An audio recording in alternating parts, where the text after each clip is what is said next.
For this session, this afternoon session, we have some wonderful participants. We have Guy Cordon back from yesterday's session, and Guy is the Vice President of Industry and Alliances for Texas. We have a new participant today, Henrik Killander, Senior Vice President, Product Manager, Integrated Supply Chain from AP Mueller Maersk. And we have Evren Oskaya, CEO and founder of Supply Chain Wizard AI. So let me invite all three of them here to the panel session for this afternoon's. And just to get us started, I thought it might be fun to give a little sort of fun fact about each individual. Evren is an enthusiastic traveler and has spent his time going across over 66 countries around the globe, has plans for quite a few more. Henrik loves music and has built fan sites to attract his favorite bands so he can interview them. So that's a way of actually getting to meet the people that you admire. And he's toured Sweden with his own band from top to bottom. And Guy Cordon, his great-great-grandfather was a Belgian artist, and his father's face is on the Belgian 500 franc note. Right, great-great-great-grandfathers. Three greats? Okay. Three greats. We've got to go back three generations. Yeah. So we've got a great group here. Today's discussion is going to be on AI-driven intelligence and enterprise systems with logistics and commerce data. So before we begin, if we could, now that we know some fun facts, I could ask each of you to give us a little bit more about your background, a little bit about the organization which you represent, and then we'll dig right into the questions. Then, of course, we'll turn it over to the audience for some Q&A. So, okay. Evren, off to you. Well, if you were downstairs in George's story of like chapter 1 to 3 of his life, I can probably say the same thing. Chapter 1, I was a consultant at McKinsey & Company, have served 7 different industries, not pharma. Then I got headhunted into pharmaceuticals. I started working at Sandoz Novartis as supply chain strategy director, and I was the head of track and trace program globally. So that's like chapter 2. And chapter 3, I started Supply Chain Wizard and STW AI as a startup organization, and it's been 10 years at it. Right now, I'm looking forward to the next 10 years with the AI and intelligence and connectivity. So, good to be here. Yeah, so I'm Henrik, and I'm with Maersk for the Integrated Supply Chain Engine organization. And I have a background, 10 plus years in supply chain, where I've led corporate ventures around digital freight forwarding and initiatives around supply chain visibility and recommendations, and which is what I'm working today with my team in Maersk. And I'm Guy. I feel old now because I've had 25 plus years in supply chain. Started out at Forrester Research late 90s, so have a couple of Jeff Bezos stories if you ever want me to tell you. He used to come in and brief us, and it was this cute little company out of Seattle selling books and CDs, but that's what really got me started in supply chain. Texas, where I work today, we are a supply chain execution software company based out of Montreal, focused on healthcare, distribution, and retail. Wonderful. Thank you. Thank you all. So during our preparation, we talked about the complexities of the pharmaceutical supply chain, the lack of digital integration that exists today, and the opportunities for driving process improvement and cost savings. I could open that up to any one of you to take that. Maybe you could play off of each other a little bit and elaborate. Yeah.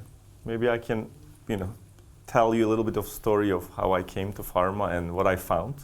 After serving 7 different industries in McKinsey as a consultant, I thought that I know about supply chain and all the intricacies, and I came to pharma, and my first job was 5 weeks from now. Day 1, I'm on the job. My head of supply chain, my boss tells me, Evren, your first task is organize the very first SNOP meeting, and it will be for the president and the direct reports. I said, okay, let me see the previous SNOP meeting decks. Let me see your database. Let me see the data, sources. And I said, we stopped doing SNOP. There's no deck. There's no database. Here are the bunch of people you should talk to. And then once I realized talking to those people, and literally our factories were all totally in different systems. Most of them are on paper. The lack of information about our CMOs, which we had 30 plus of them for North America at the time. So it was a $3 billion business running on pen and paper and Excel. And that was the most difficult 5 weeks of my life. I thought I know supply chain. I thought, this is, after that experience, I said, okay, well, this is an industry to stay. There's so much opportunity, and I end up staying for like almost 15 years now. Thank you. Henrik? Yeah, no, I think we've had an amazing journey in Maersk with both failures and successes. I've had to enjoy a couple of them. I think some of you might know TradeLens, which I was also involved in evaluating that business, where we try to, through blockchain and AI technology, bring together the industry to create this global interconnected logistics of a platform. But I'll share today some of the learnings that we've made from that experience and what we're building today, and why we're more confident on the approach of integrating global logistics and our vision of creating visibility and AI-powered recommendations for our customers to bring more control to our customers.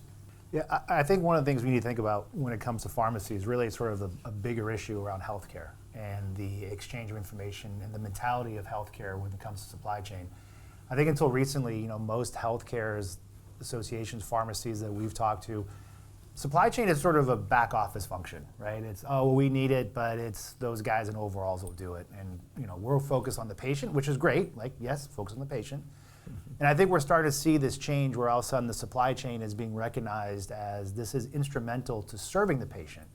And then with pharmacy, the same. But then what's happening is that we're relying on sort of old systems. You mentioned paper, pen and paper, et cetera, that we're only starting to now figure out, well, wait a minute, if we want to be a modern business, taking care of the patient with pharmacy and healthcare, we have to have modern systems behind it. And I think that's the big transition that we're certainly seeing, whether it's in healthcare, pharmacy in particular. And I think it's that mentality that's starting to change. And I think it's good, but there's a lot of work ahead of us when it comes to that. And exchanging information, having the right platform, I think is one of the fundamental parts of that as well. Thank you, Guy. So I would like to drill down a little bit further on that. So in one of our prep calls over the last couple of weeks, we talked about changing market dynamics in pharma. We talked about this focus on the core competencies of these organizations, right? The need to expand drug pipelines, the outsourcing activities that are going on, allowing real specialists like the Kuehne+Nagels of the world to do the work that they do best, and allow the drug manufacturers to really do the work that they do best. And we've talked about this drive towards releasing shareholder value, and we've seen it in the market, whether it's Baxter and Baxalta, Merck, Organon, you've seen Johnson & Johnson and Kenvue, you've seen these divestitures and these acquisitions. How does that play into the complexity of AI and the use of data and the collaboration across these massive entities that are constantly changing? Yeah, I'll start with that. I think part of it is exactly what we've been hearing the last 2 days here, right? Which is it's all about the data, but it's also about the cleanliness of the data hygiene, the data governance. Now you're starting to look outside your four walls as well, right? You're relying upon whether it's Kuehne+Nagel or other 3PLs, whether it's manufacturer. How are you communicating with those folks, if you will, in your network to make sure that you're all striving for the end goal? Oh, and oh, by the way, there's the consumer or the patient in this case at the end of that chain, right? How are you communicating, or how are you gathering information from them as well? So I think that's the challenge, right, Henry, is that we're opening this up to a network where you're going to have different ways of sharing information, you're going to have different philosophies, you're going to have different needs and wants. And the challenge becomes for the industry is, all right, how do we optimize on that? How do we build an ability to share information and decision making that we can all agree upon, and do so in a way that, again, we're protecting the patient, right? Because I think the difference is, and I work a lot in retail, the difference is, when we pick on Amazon, if I don't get you your t-shirt on time, okay, it's not the worst thing in the world. You might get a little pissed, but you know what? So what? If I don't get you the right medication on time, that can affect your life.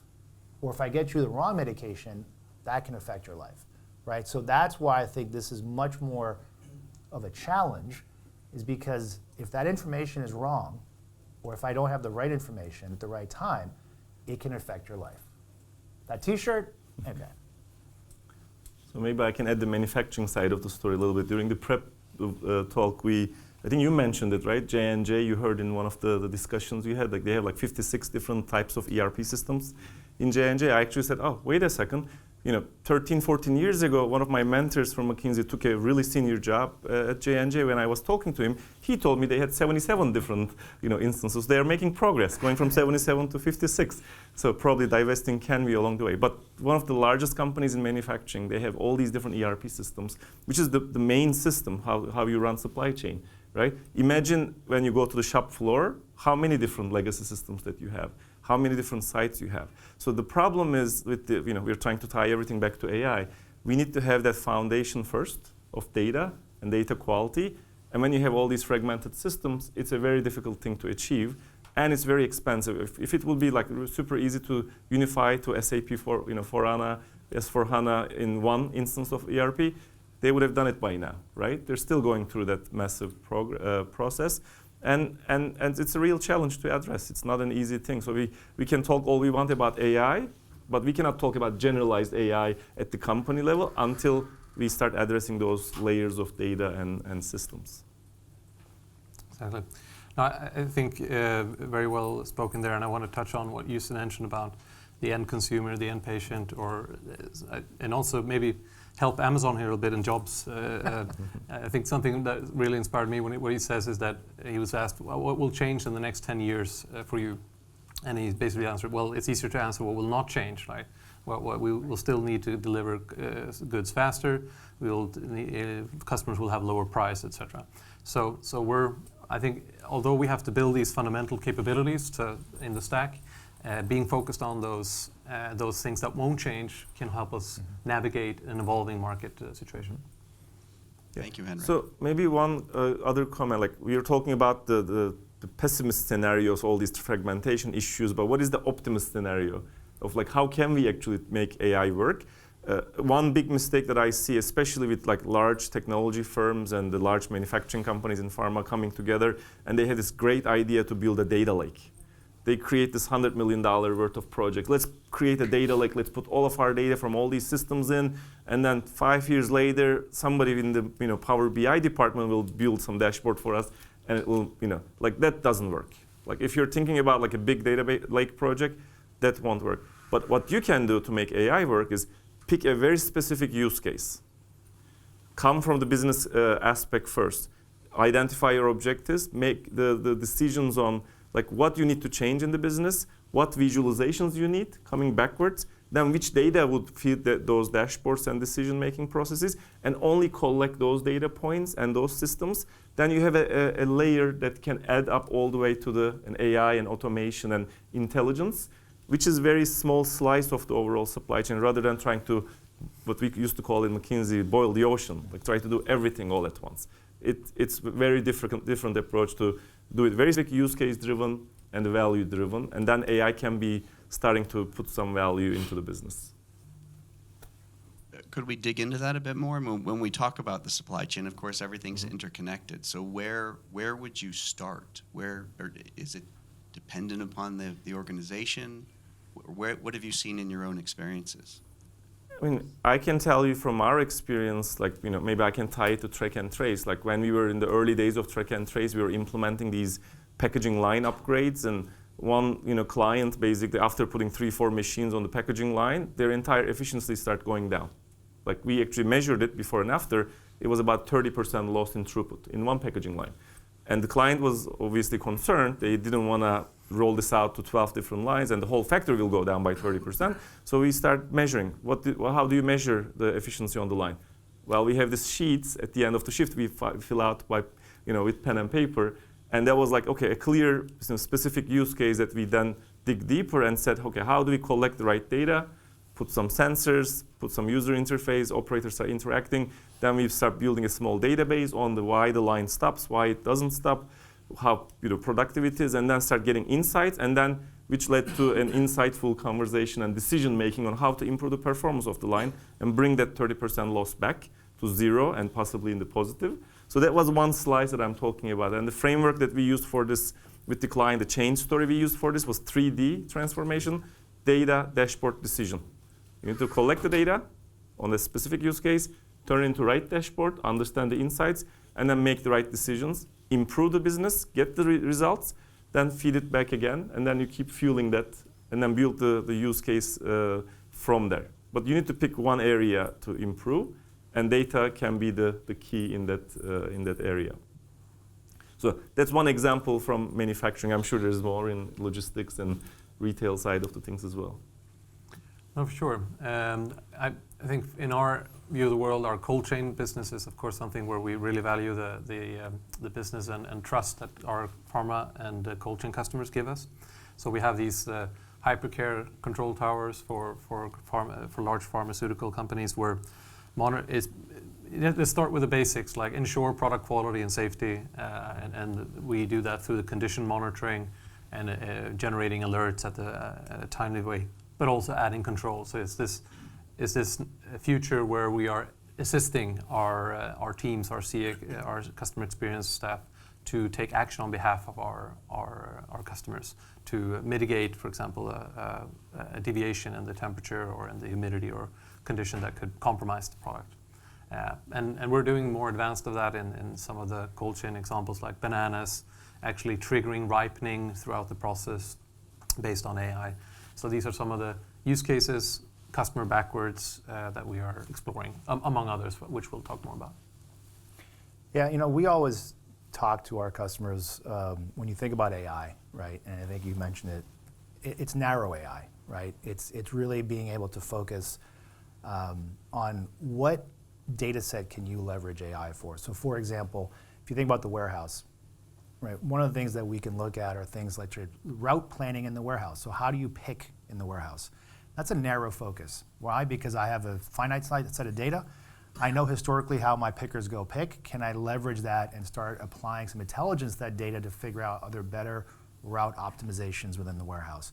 So I would always tell anybody when they're looking at AI for anything, whether it's pharmacy, healthcare, retail, whatever, is think narrow, right? Think narrow AI first. Now, there's a lot of hype around other AI beyond that, but to get the value today, I think it's really that narrow focus. Thank you, Guy.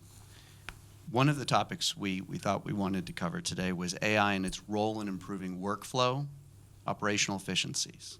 So I'd like to dig into that just a little bit. We talked about leveraging AI and smart system design for creating efficient workflows within an organization, redefining those workflows, and improving the overall change management process. Could I ask each of you to sort of weigh in on the core issues associated with this?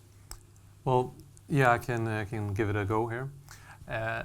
So at Maersk, we have our goal of course, integrating and simplifying global logistics for our customers.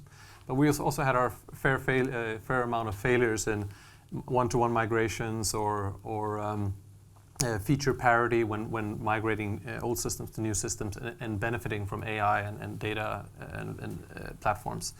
And so I think you really need to understand deeply the customer's needs, the objectives. You both spoke to this, and the work and the value chain steps.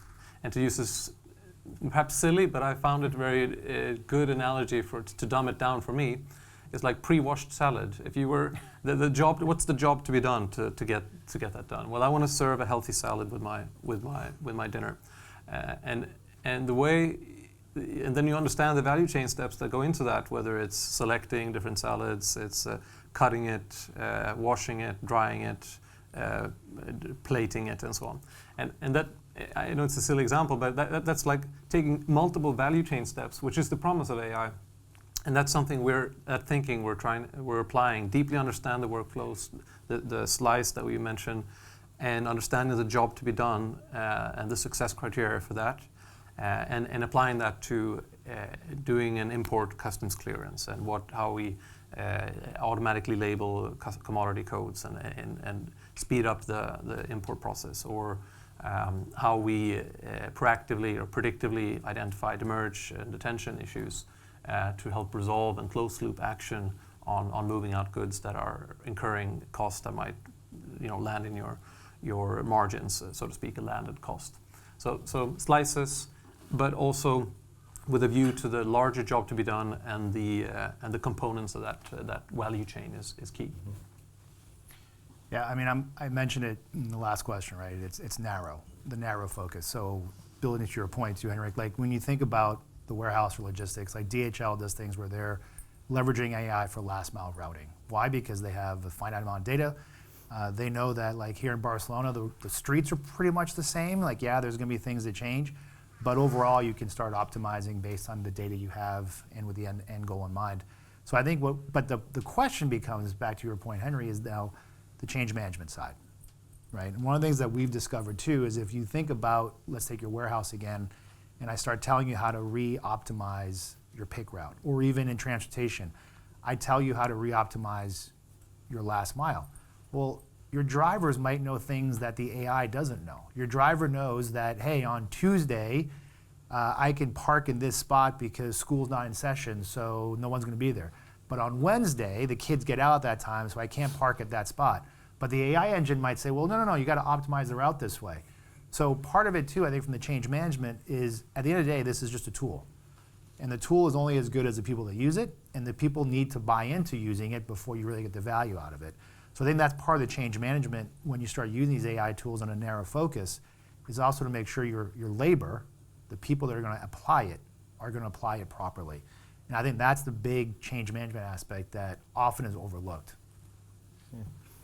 So you mentioned the workflow, right? Like I'll give you maybe, I'm sure some of you are from pharmaceutical manufacturers, some of you are not, but maybe like if you go into a pharmaceutical manufacturing plant, the workflow is actually very simple. It's sequential.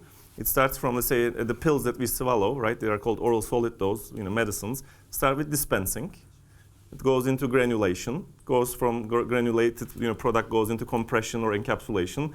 Then maybe some coating, and then packaging. 5, 6, 7 departments in a sequence.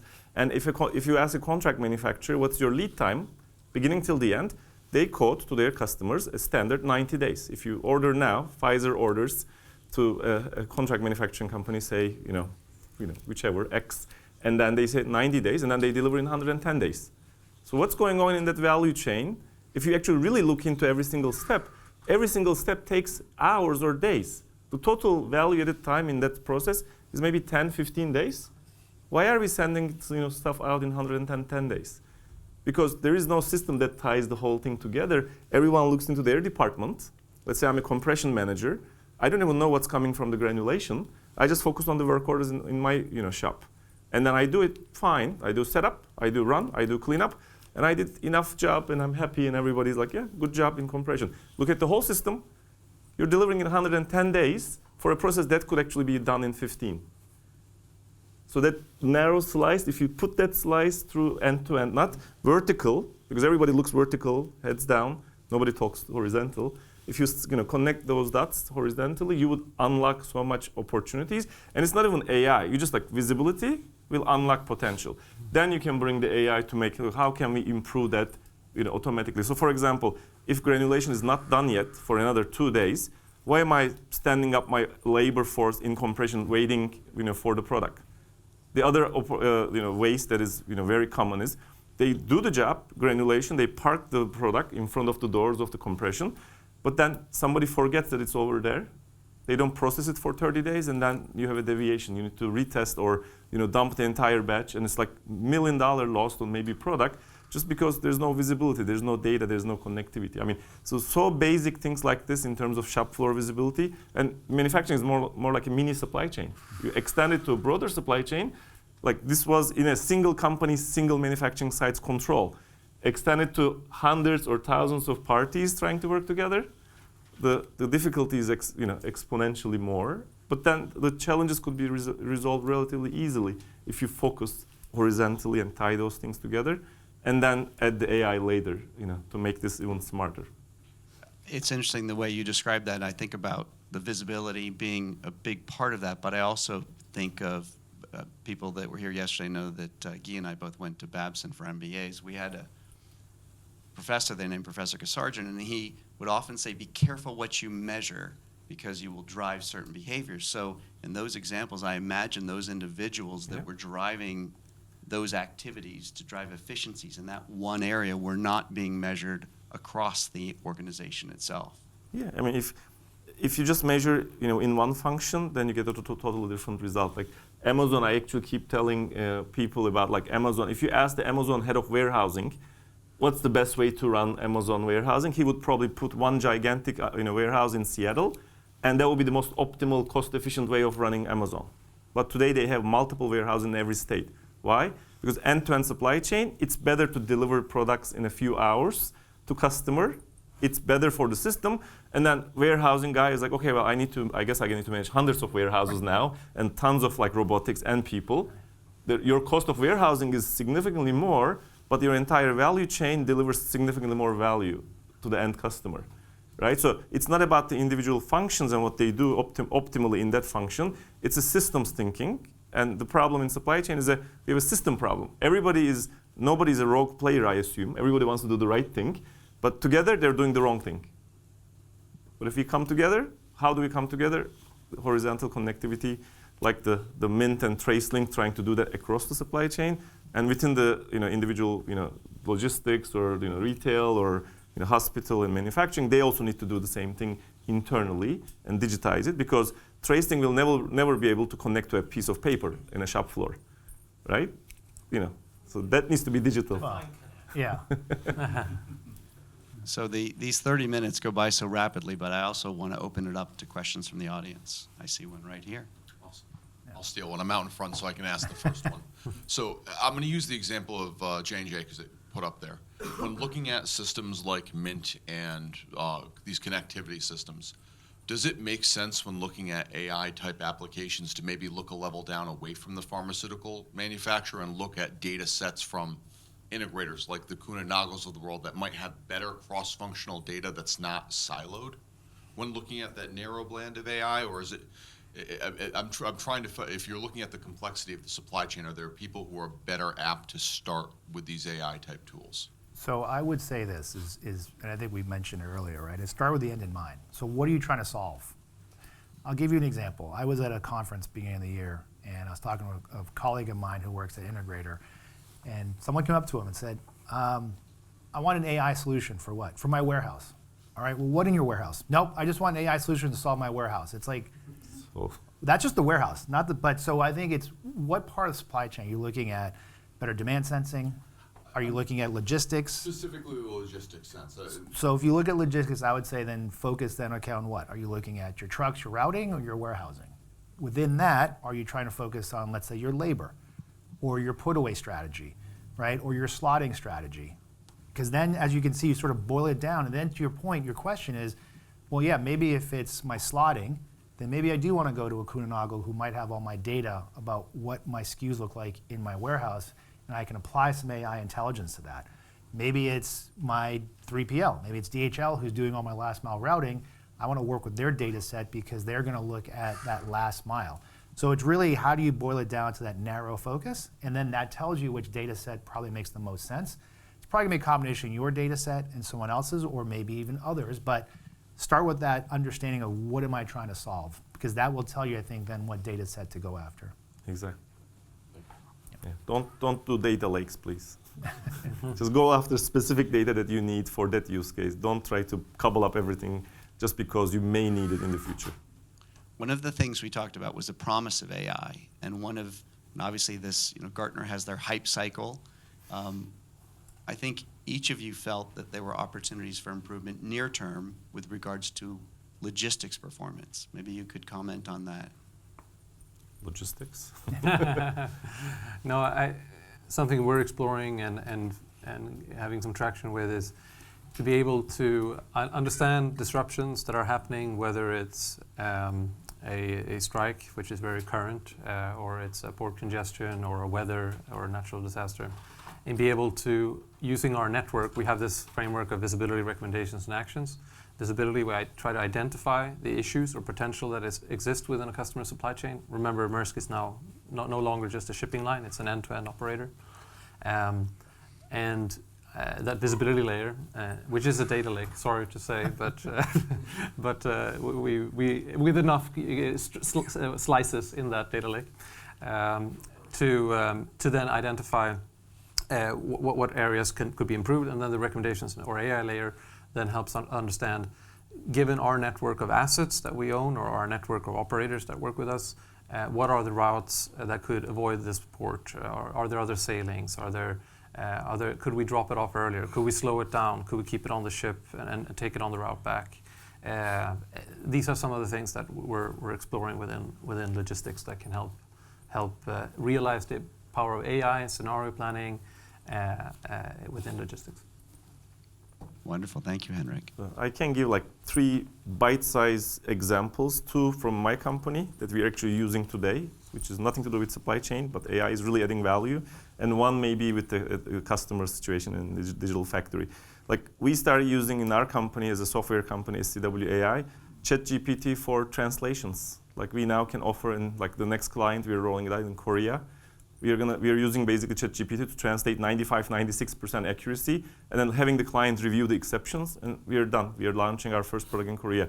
The same thing with Saudi Arabia in Arabic, right? Like we used to pay a lot of money to official translation service providers. Now it's literally almost free. So that's 1. The second thing, we started 6 months ago using AI note takers. I actually saved so many hours of extra meeting just to tell people what we discussed in the previous meeting. I just forward them the meeting link. AI summarizes the action items pretty accurately. Fathom.video, if you want to start using free. I don't get any commissions. It's an amazing tool. That's a note taker that's already delivering value from my company. Third one is maybe in the manufacturing floor. We integrated with OpenAI, and we are transforming the operator comments that are unstructured text, free text fields, into classifications so that we can analyze the whole comment data feed, which is organized and standardized through the OpenAI filtering. And AI is like basically adding value right now because it's very hard to analyze unstructured text in AI models or in any analysis. But that's another like simple use case. So these examples are small, but they add value. Starting small is always a good idea in technology. Then you can build a bigger AI model. It's wonderful. So we're almost out of time, so I'm going to throw one last question. This is one that the 3 of you seemed quite, I'd say energetic about when we talked about it in preparation, and that is overcoming historical baggage. So when you talk about sort of implementing change, how do you make recommendations to overcome sort of maybe failed activities that have occurred historically? How do you gain buy-in? How do you gain that support? How do you overcome that historical baggage? Wow, I mean, we could write a PhD dissertation on that. So I think first and foremost is open communication with your stakeholders, and I think it's also open expectations, right? It's all about expectation setting. And it's also about, again, sort of change management, right? Understand the people you're dealing with and who you're working with. I'll give you a very quick example, and those of you who heard my talk yesterday, I apologize, I think I said it yesterday, but I remember I went into a warehouse once trying to sell them a WMS, and they certainly needed a new one, and so selling technology, and the guy basically told me, he said, hey, I'm retiring in 3 years. If I put a new system in today and it doesn't work, I get fired, I lose my pension. So guess what? I'm not doing anything for 3 years. You want to come and sell my next guy? Go right ahead. But for me, I'm not touching it. But I think it's an example of it does come down to setting expectations, working with the people, the change management, because you're going to have that baggage. And no amount, and I'm a software vendor, no amount of my marketing spin is going to change that. I talked about being at Forrester. One of the things I remember seeing at Forrester during the dot-com boom is we got burned by the dot-coms, and it took a while to get over that. And now we've come back, and now I'm seeing the same thing in AI, right? This crazy investment in AI, we're going to get burned by it too. So just be careful, set the right expectation, work with your people, set the goals, and be reasonable with them. And I think, but at the end of the day, there's going to be baggage, and there's no magic bullet to get rid of it. That's very helpful. Thank you. Yeah. Final comments? Yes, short comments. Well, I think it's all the hygiene stuff, buy-in from the executive committee, sponsorship, all of that, pre-mortems, identify all the risk in advance with that end in mind, and backtracking that to address those in a change management project. And then also have the incentive structure in place. There are no quick fixes, no marketing spiels.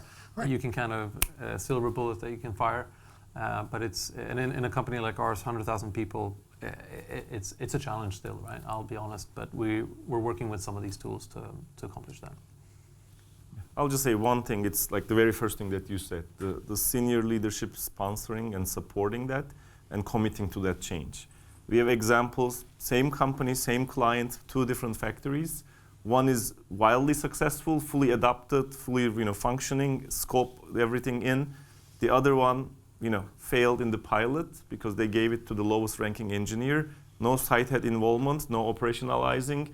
The same technology, like exactly the same. So one great success, one couldn't take off after the pilot. So people first, right? Technology is just an enabler. No technology will give you all the improvements. You need to make the people believe in it, change it, and then start adapting and use it for their own good, right? It starts from the top, and the people first. Technology can always be found and improved. All right. Well, thank you. So people first, start small, and logistics has near-term opportunities for driving significant value with AI.